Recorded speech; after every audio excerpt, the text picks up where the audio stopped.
Welcome to We Don't Have Cookies with your host, Jason Marshall. Welcome to We Don't Have Cookies. Today, my guest is the host of the sketch comedy podcast show, Stuart Rice. How you doing? Great, Jason. Thanks for having me on. Hey, no problem. Tell us a little bit about yourself. I am a over 40-year-old guy out of Portland, Oregon. Much like everybody else that does a podcast, I woke up one day and went, I could probably do one of those. And that's what I've done. So my show, just real quick, my show it's a improv show for sketch. And how it works is I get interesting people on my show, not necessarily comedians. In fact, comedians are hard to work with, but just normal people that are interesting. And we have a conversation for about a half hour. And then based on that conversation, we create a sketch. And then I produce the sketch and polish it up. And that's the show. You sketches every Sunday. You get the recording session every Tuesday. And then I go back to the vault on Thursdays because it's Throwback Thursday, right? That's a thing. Yeah, so I like that's that. What I do then. Have you had any disastrous moments on the show, an episode where you just couldn't put it out? Because I know you said that sometimes comedians can be hard to work with. And I've noticed a lot of times the best people to have on are people who are improv. So I didn't know if that was from experience or where that opinion came from. Probably the worst episode as far as recording, because what I do is I do a recording session. And so I just let the tape roll and I do zero editing to that. The one that was actually released today was a recording session back in January of last year with my previous partner, the person I actually started the show with, and we changed the format. But we sat down to do this sketch, and there are at least 3 really incredibly awkward silences where we just hate each other. Oh. We just hate each other for minutes, and you can feel it through the speaker. So if you really want to hear like the worst abortion of a podcast recording session, I highly suggest going and downloading our most recent episode. I think it's episode 90. It's the recording session for the Fitbit Truth. Oh, man, because I just listened to that yesterday. I want to bring that up in a little bit, but the sketch is great. It turned out great, but recording that sketch, it was painful, and you can experience it. I was wanting to ask you real quick if you've ever done stand-up or improv before doing the podcast. You know, I really haven't. I go around to different places and I train on how to sell stuff. And one point, I got a call from one of the people that I go call on, and she said to me, "We have a Christmas party coming up, and we'd really like it if you came in and did some stand-up for entertainment." And my response was, "That's cool, but I'm not a comedian." And she said, "Yeah, but you're funny, and we like, how you interact with us. So can you come in and do some comedy?" And I thought, oh, that's kind of cool. That was really flattering, right? Like, I'm not a comedian, but you're asking me to do that. So I let about 3 days pass. And then it dawned on me, like, I don't really know what the expectation is. So I called her back and I was like, hey, so how much time were you thinking? And for people who have done stand-up, it's like, 5 minutes is a pretty standard set. 10 minutes, like, that's an extended set. So I was thinking like 5 or 10 minutes, and that gave me an idea of how much material I had to come up with. Her response to me was, I don't know, like 45 minutes. Whoa. And holy like, crap. Oh, Jesus Christ. That's a HBO special. Sorry, I don't know if I can curse on here. Yeah, you're fine. I can't. Okay, so like it hurt to hear Oh that. my I was God. like, oh God. So I said, okay, and I hung up the phone, and I had 3 weeks to prepare, right? Uh-huh. So 2 weeks and 5 days later, I wake up in a cold sweat in the middle of the night going, I need jokes. It's like 3 o'clock in the morning, and all I did was just write. I came up with 45 minutes worth of material. Some of it actually got laughs. That is amazing. I'm not a stand-up comedian. I actually really don't like stand-up. I admire people that do stand-up because it is hard. Yeah. Improv I really enjoy because I actually like taking a weird situation and making it weirder. That's my favorite. I've done stand-up before, and it's always been anywhere between 5 to 10 minutes. I've never been asked to do 45, and I just can't imagine having to go through that, especially when you don't have jokes in the bank. That had to be brutal. It was actually kind of surprising that I could pop out so many jokes so quickly.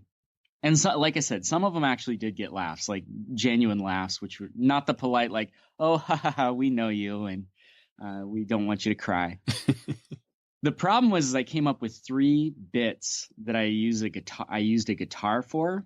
Mm-hmm. And here's the thing. I'm worse at guitar than I am at telling jokes. So none of my guitar bits worked. They all failed miserably. And so, at the end of the show, I ended up throwing the guitar because I was so upset, thinking like, oh, maybe that will get a laugh. Yeah. Unfortunately, someone in the audience was like, don't do that to your guitar. And it turned into this like pity the guitar. And I was like, yes, let's bow our heads for the guitar, not for the last 5 minutes where I just completely bombed. Well, I wanted to get back to your latest episode, Fitbit Truth. You were doing a competition with Fitbit, which was really funny. I wanted to ask, this has come up quite a few times on the podcast lately. Have you heard about the Fitbit for your dick? No, that's no, take that back. Yes, there's a condom, right? It's a new condom. No, it's and it gives you stats. Well, it's called which is the weirdest name. I just found out yesterday. It's called the Lovely. When I first started talking about it on the show, I think I found a different product because I'm pretty sure I would have remembered that name. But it looks like this really bulky thing that you put around yourself, and it gives you stats about your thrust rate, and it's got an app that you can look at on your phone, USB port so you can charge it. It's very detailed. I just don't know how practical it is. Although, to be honest, like with that much equipment installed, I mean, it sounds like, hey, mate, you might gain a couple inches, right? A little bit girth. or that might be good, right? Or if you don't have any to spare, it might give her some extra. Which is our problem. It's like, I'm having a hard time finding places to put this thing. It's so big, I can't park it anywhere. Yeah, I thought about getting a reduction because it has been hurting my back lately. Well, if you're looking to get rid of any excess, just give me a call.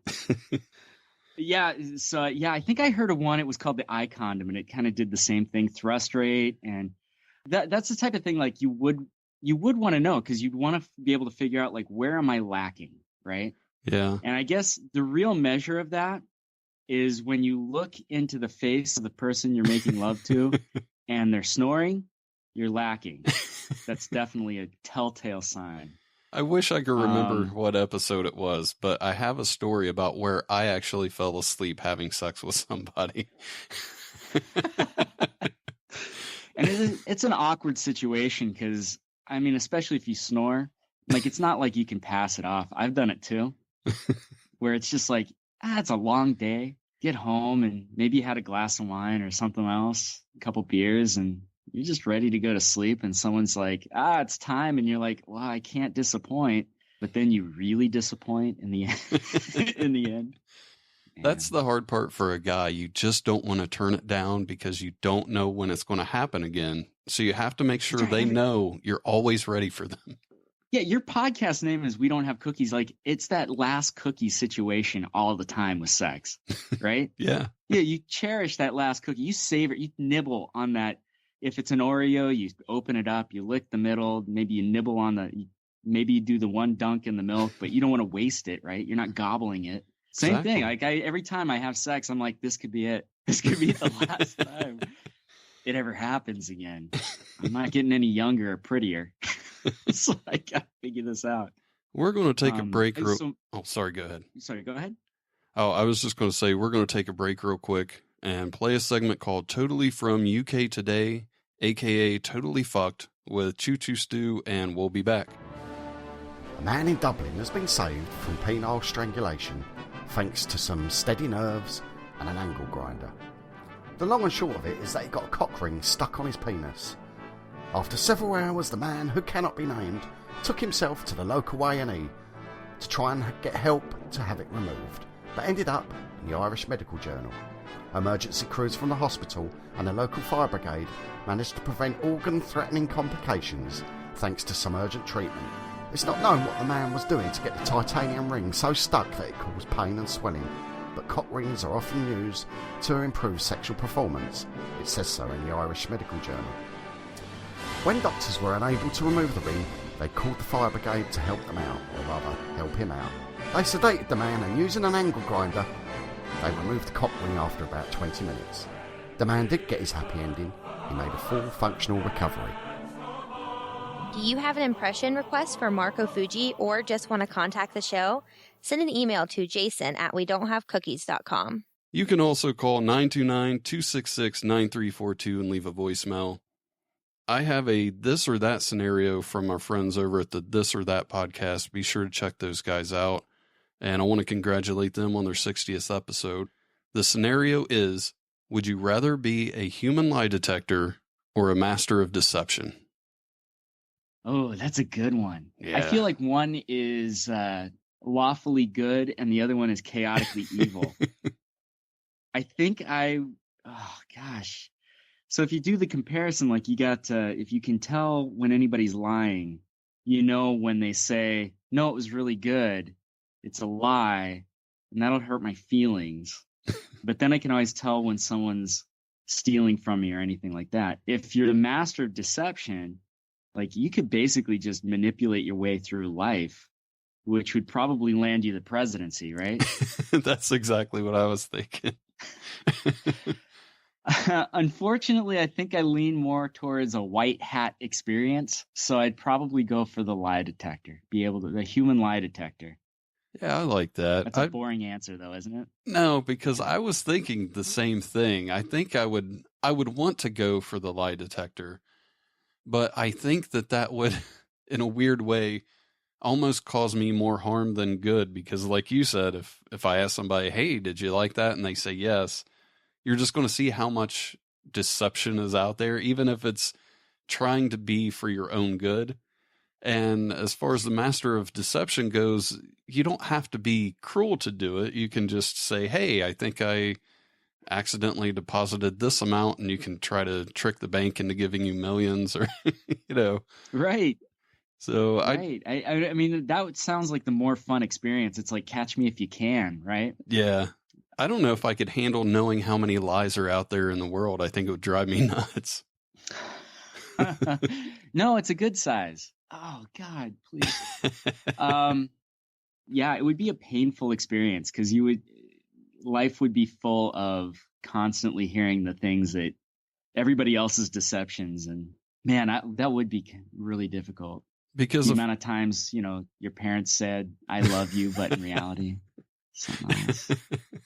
If I'm reading into this right, it's not even lies towards you. It would just be if you were watching the news, you would know that something was a lie, and a lot of things like that, where you're just walking through Walmart and all you hear is people lying to each other about how it's good to see them and how they miss them at work, things like that. Right. You'd see through all of it. Oh, yeah. Have a nice day. Nope. Yeah, I feel like there are people in this world that think they have that superpower. Not to diversify your, hurt your audience at all, but like an Alex Jones, I think, is someone who thinks they have that power, but maybe not. He came up on a couple of episodes back, and that guy, the thing about him is there's always a kernel of truth somewhere that sprouts into this weird, crazy conspiracy theory. Exactly. And it's that kernel of truth that makes you wonder. And if you listen to that guy too long, he will drive you insane. Mm-hmm. I know I have friends, and it's like they'll say something, and I'm like, oh, you know what? Yeah, I see where you're going. And then they continue to talk. That's the problem. And that's when they lose me. I'm like, whoa, where did you go with that? That's nutty talk. You sound insane at this point. He was saying something about Bayer being a Nazi company, the Aspirin company. And I don't remember what the conspiracy theory was, but I was telling somebody at work how crazy the whole situation was. And they said, no, it was actually founded in Germany under these circumstances. And that kind of blew me away. I thought, wait a minute, just a small fraction of this is true. Surprised me. And I think that's... it's a little bit of like a, what? Yeah. What happened? That record just scratched on me. Yeah, but then it gets taken to another degree and you're like, I can't follow you on this. Like, I don't want to. I don't want to ride this train to wherever you're going. That's interesting about bear. Yeah, I never knew. I had no idea. Do you think you could base all of your like, because bear aspirin is white, right? Mm-hmm. So like, what happens if like you get a Motrin? And what was the one that was little yellow and different? Is that like the Asian one? I don't know. Like, you can get down a whole train of the whole carousel of bad things with if we start becoming pilsist. I don't know if I want to do that. I like the thought of giving each pill their own hate group. Don't take that pill. It's always late to fix everything. That's an illegal pill over there. You can tell. It's brown. Yeah. Did you hear about the San Diego brewery that's starting to make beer with recycled water? They've dubbed the water... Recycled water, huh? Yeah, they've dubbed the water toilet to tap. I'm sure that's some citizens making that up. But that's pretty spectacular. They're all a brown ale, correct? Yeah, actually. That's pretty accurate. That's terrible and hilarious. Man, I don't know. Obviously, like, if they put it through the filtration, like, there's nothing in the water, but like just the idea of that being the case. Yeah, I'm fine with recycled water as long as you're recycling it to something that I don't have to ingest. Like, plants can drink that shit. Yeah. Literally. That's the thing. I don't really care if they send that water down to Southern California. That's fine. Anything that had feces floating in it, no matter how much you purify it, I just don't want to drink it. It's just too far. Yeah, I'll go as far as to say I probably wouldn't drink it or touch it. I just don't want to know where that water's been, is basically what it boils down to. And I know when I take a glass of water, I'm drinking along with the last 20 people that drank that water, but I don't want to think about that. My favorite quote from this story was somebody who was I think they were a politician or a councilman or something in the area that said, "This is the best way to showcase how pure this water is." And I thought, the best way to showcase how pure it is to just keep it water. I don't know if adding a bunch of shit to it. It's really pure. It's got alcohol and oats and barley and fermentation. No, that's not a pure. No, that's fantastic. Maybe one of the worst quotes ever. That's an elected official. Mm-hmm. Such an uninformed quote. Like, scientifically, it's an uninformed quote. And you just have to wonder, like, man, how good was your personality to get everybody to vote for you? Because it's obviously not upstairs. Yeah. Right?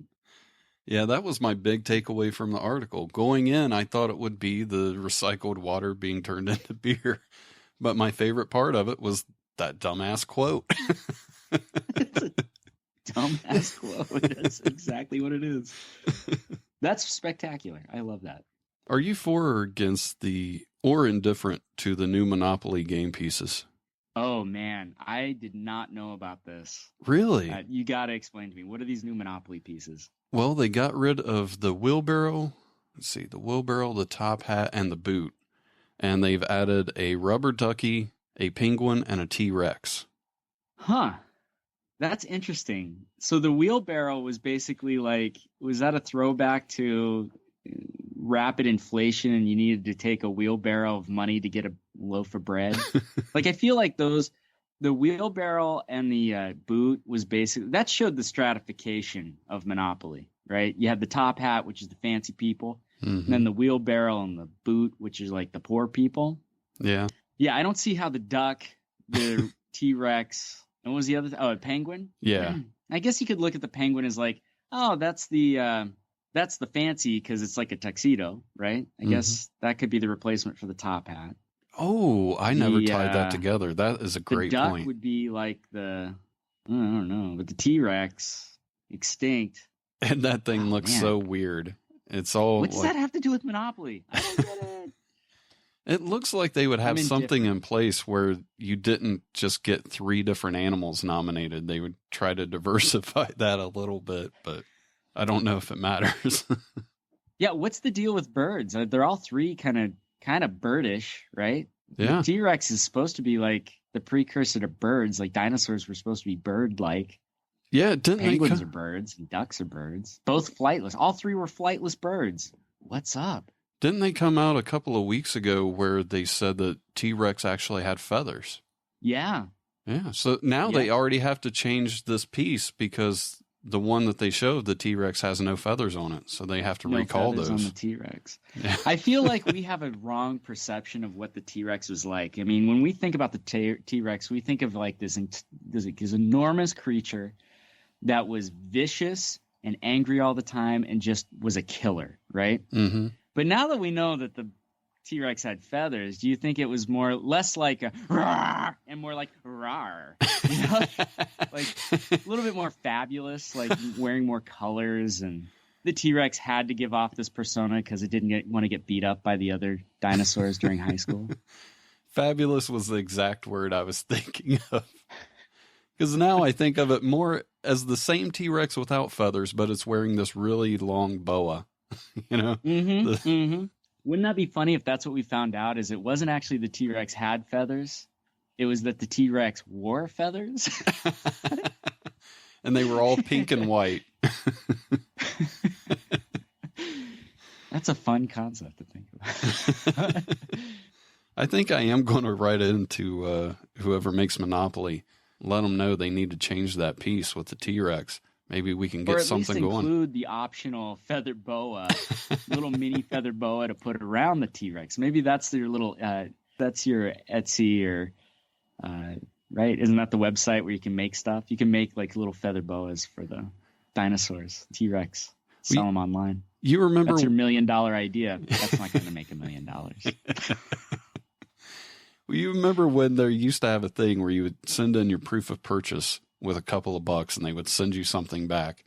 In my day, it was G.I. Joe's. You just clip a little thing, you send in $5, they send you some special action figure. That's what they should do with Monopoly. You send in a proof of purchase that you've bought the new Monopoly game with the new pieces, and they send you the boa and the feathers for the T-Rex. Yeah, like little accessories. I like it. Yeah, you have to prove yourself first, though. Yeah. The G.I. Joes, was it, what was the Sergeant Slaughter? Is that the one you got? Sergeant Slaughter and William Refrigerator Perry. Yeah. Remember that? Yeah. That was pretty sweet. That was a weird time in toys. Yeah. His weapon was a football. That was so weird. And here's the thing is, William Perry was not known for his arm. So, like, he was just holding the football and running into people. Yeah. That football had no function other than it was a football. It was a safety football. Maybe that's it. He just needed to hold it because there's a lot of PTSD. You know, that's the thing. You never hear about the G.I. Joes and what they did after being G.I. Joes. How did they handle all of that constant destruction? You watch the cartoon, no one died. But when you'd be fucked up in the head after like being shot at that much, right? Yeah. What would those poor G.I. Joe characters, what would they look like afterwards? I mean, well, I remember one where people were melting, which terrified me as a kid. It was very disturbing. But I like that idea. We should make an Adult Swim cartoon that is just PTSD G.I. Joes trying to get along. I love that idea. That's actually a really good idea. Shipwreck turned to crack. He's in rehab. We're following his story. Who would be the most messed up? Who do you think would be the most messed up coming out of G.I. Joe? I don't know. I would have to say, who was the white ninja? Oh yeah, Storm Shadow, or was the one in all black? But okay, Storm Shadow must have been the white ninja. Mm-hmm. I would have to say him because he seemed traumatized before we even get to this concept because he never spoke.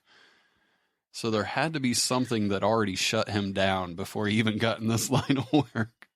Oh man, that is a twisted dude. Yeah. Or is it a dude? We don't even know. Yeah, that's that true. Mask. It could be anything. We could have a Metroid situation on our hands. We have no idea. Damn, I really want to see this cartoon. Yeah, that would be an amazing cartoon. It would be so much fun to see like Duke trying to make his relationships work after being G.I. Joe, and just no one's listening to him. He just can't have his kids running amok. He doesn't know how to control them because he can't shoot at them. I think we're on to something, man. That sounds like a great idea to me. I feel like we could make a pitch. I think that's a pitch to somebody. And if we don't do it, somebody out there do it, please. Yeah, I would actually prefer somebody else to do it, just so I don't see what's coming. Just sit back and enjoy it. Yeah, exactly. Do you ever have that moment where like you came up with an idea like maybe 5 years ago and you were like, it's a really good idea. And then later on, you see somebody else has taken that idea and made it. And then you look at it and you're like, that was my idea. I wish I had done something with it. And then you realize, no, they actually did it. I should probably just be happy somebody else did it. Yeah, that actually has happened. Really quickly, I had a friend a long time ago, and we were going to Taco Bell.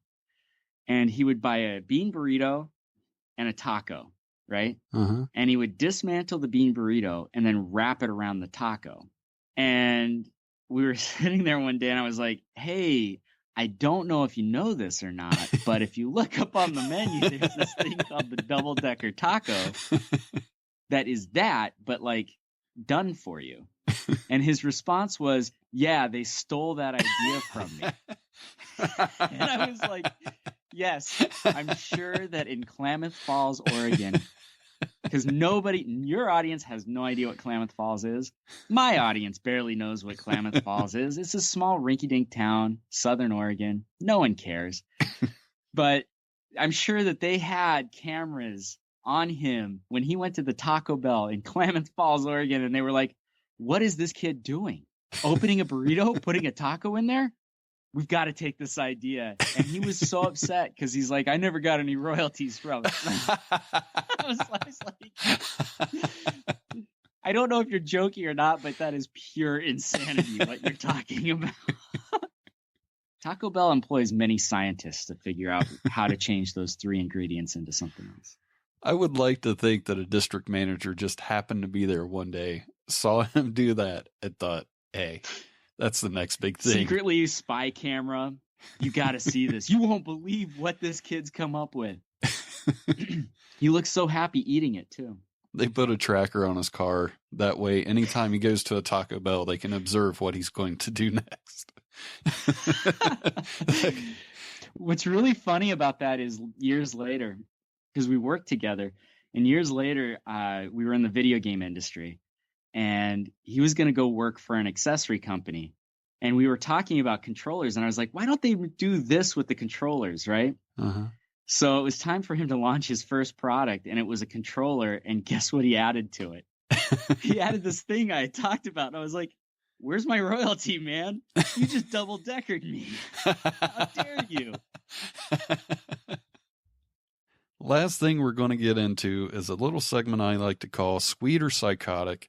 An engineer created a sex robot that needs romance first. Oh, man. So this is right up my alley. You couldn't have picked a better person to ask this question to. So this is a sex robot that you need to romance, like go out to dinner or at least talk to, tell it sweet nothings before it's willing to open up its abilities to you. Yeah, it's not giving away its binary code unless you show some foreplay. Right. Okay. You know what? I think this is actually, it's sort of like when you play a video game and you unlock the like secret weapon that makes it more fun, right? I feel like that would be good practice, right? Like that's a good way to kind of train people on, hey, here's how you get to be a better lover is you don't just take pictures of your dick and send them out via text and just expect that's going to work, right? Which is a shame. It really should work. That would be nice, yeah. I mean, I wish that was the case, and I wish that, I use the iPhone, and if I ever send one of those pictures, I really don't like it. The fact that I always get the ha ha ha quote back. Anyway, That's not good. Yeah, I like this idea. I think it's kind of nifty. Well, the thing I is, actually had an episode just recently where I was talking, because AI is kind of like one of my like little side passions. Like, I love AI. I don't do anything with it, but I read all the stuff. The sketch was based off of a Fifi bag. Do you know what a Fifi bag is? no. Okay, so a Fifi bag is a Ziploc bag filled with food that it's really disgusting. I apologize to your audience, but it's a bag filled with food that inmates will use in between the mattress and their box, the mattresses in their cells, and they fuck it. So so we did a sketch about the Fifi bag coming into sentience, right? Mm-hmm. And murdering everybody, because that's how it came into sentience, was it was being fucked. Could you imagine, like, if you woke up the next morning, tomorrow morning, you woke up and you had a dick in you, you'd probably wake up not so happy. Yeah. Right? Yeah, that's a safe bet. That's how I feel about this.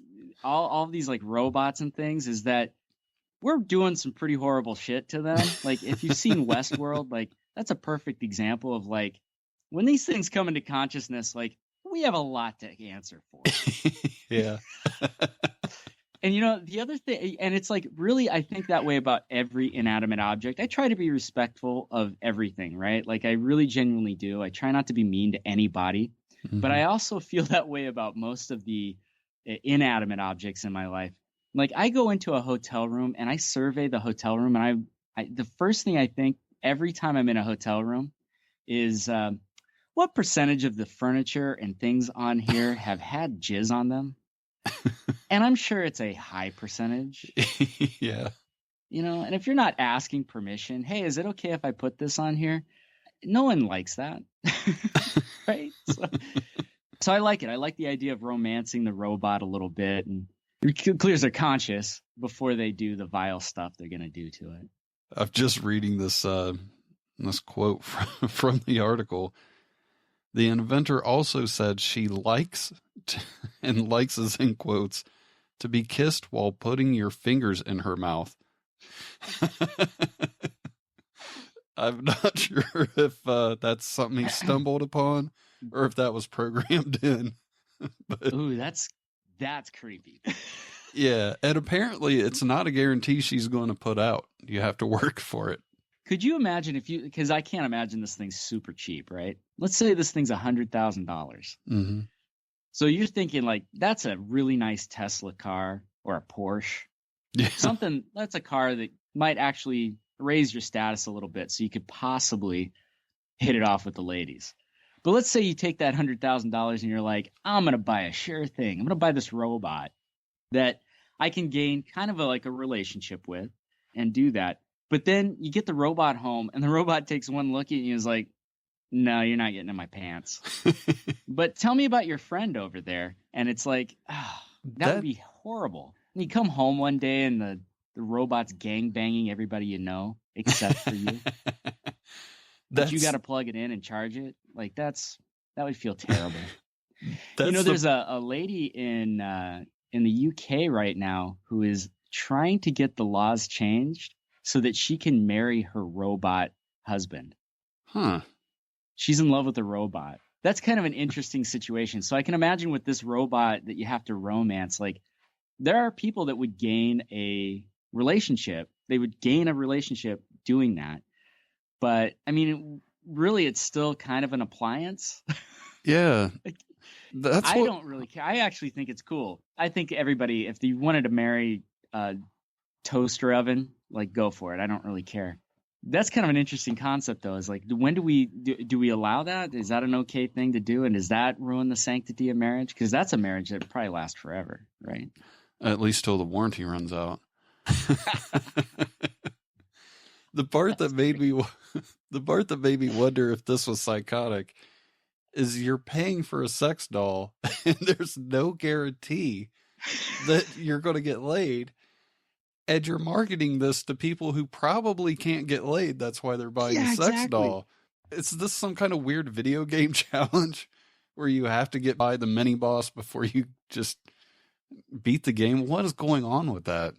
Yeah, that's how So I odd. kind of feel like that's exactly what it is. It's sort of like when you unlock a trophy or you unlock like an achievement. It's like, you can now touch my nipple. I wonder if it has like a sound too. It's like bloop, bloop, bloop. Like the Zelda sound. Maybe you could customize it and have like the doon doon doon doon doon or whatever the Zelda sound is whenever you find like a treasure chest. Like yeah, you stuck your fingers in my mouth. You unlocked. Yeah, I will stroke your cock a couple times. How do you know how far you're getting? Because obviously the fingers in the mouth while you kiss the neck is a big deal. Which, that sounds like an achievement you had to unlock, because I don't know if too many people are just shoving their fingers in this doll's mouth while they kiss their neck. That would be kind of neat if you had an app where, kind of like on the Xbox, where you get an achievement and you get a certain amount of points. You show all your friends. Yeah, exactly. Yeah, I mean, who is the person that decided, like, I'm just going to shove my fingers in her mouth and kiss her on the neck and see what happens? I looked up the price. It's $5,374. Oh my God. That price point? It's almost tempting just to buy one and see what it would be, see what it would be like. I'll be honest with you. The only reason I'm talking about it is hopefully they'll send me one to test out. Exactly. They need, you know what? This is the first time I've heard of it. So obviously they need advertising. What better way to advertise than on a podcast? There you go. And I'll have a link to the website where you can buy one in the show notes. And there will be a video on the website. Just go to wedon'thavecookies.com. I'm not sure how disturbing it will be, but you can check that out. Very. I actually don't want it to have skin. I want it to just be like a plain, like, erector set looking robot that you're trying to, like, how you doing? Or it could be, I forgot who that exercise guy was in the 80s. Richard Simmons. Is that the guy who had, no, it was, there was some guy who was teaching exercise way back in the 80s, and he wore a bodysuit that showed where all his organs were. Do you remember that guy? I remember that guy. Yeah, it wasn't Richard Simmons, but I remember who you're talking about. That could be the robot for you. The weird thing is, there would be people way into that. Probably. Yeah. Hey, maybe that's that's what we'll spend our G.I. Joe recovery money on. Is marketing these really disgusting organs falling out. They like to have their robots that you have to romance, and worse off, they're programmed to be completely terrible people, like just resting bitch face, never bored with you always. Sounds like a fun time. I feel like people would just buy them just to break them at that point. Hey, that's terrible. We came up with another invention. It's the Snuff Robot. Where you ever want to have sex and just shoot somebody, get it all on film, but you just don't want to do it to a human? It's the We Don't Have Cookies snuffing robot. How satisfying would that be, though? Like, yeah, I'm pissed off. Yeah, it feels so much better. Probably the same thing, right? You just take the pillow, shoot your load, and then shoot the thing you shoot your load in. Yeah. That's what you do. Just take the pillow from behind their head, place it gently above their mouth. We have instructions. That's terrible. I feel terrible saying these things. To our future robot overlords, comedy is not real. We're not talking about something real. I feel like we need to put that disclaimer out for whoever, Ultron or whoever's taking over the planet. I don't. Good looking out. Is there anything you'd like to plug before we go? Yeah, I figure I should probably plug my show. Once again, Sketch Comedy Podcast Show. You can go to sketchcomedypodcastshow.com. If you would like to be a guest, there is a spot on the website where you can click on Be a Guest. again, I'm always looking for interesting people, not necessarily people that think they're funny. That's not my job, is to make you funny. You don't have to be funny to be on my show. But yeah, that's basically all I'm going to plug. Okay. And where can people find you on Twitter? Yeah, there's two places. You can find me at SketchCompod. That's the show's Twitter account. And then my personal Twitter account, which I don't really, I'm terrible at social media, but you can find me at Stoopac, STOOPAC. Yeah, I don't know why you would follow me there, but why not? And I just want to let all the listeners know, next week is International Week on We Don't Have Cookies. Choo Choo Stew from the UK will be on Monday. And Thursday, Benny Mac from New Zealand will be on to help me choose a Dumbass of the Year for March. Those will be good shows. Make sure you stay tuned. And if you haven't subscribed yet, I don't know what you're waiting for. Make sure you hit that subscribe button. And also make sure you subscribe to the Sketch Comedy Podcast Show. Dude, I love the intro to the show. That just gets stuck in my brain, man. It's a great song. Love it. Awesome. Just real quick, we didn't have an intro for the show, so we just kind of sung this stupid little thing. And then I spent this is going to be a pitch for Fiverr. For anybody who's a creator and you don't want to create something, for $5, I threw it out to Fiverr. Someone came back with that little bit of music. It's great. Really good stuff, man. Thanks for being on the show. Really appreciate it. Thanks for having me on, Jason. Thanks for listening. Tell your friends about the show and leave a review.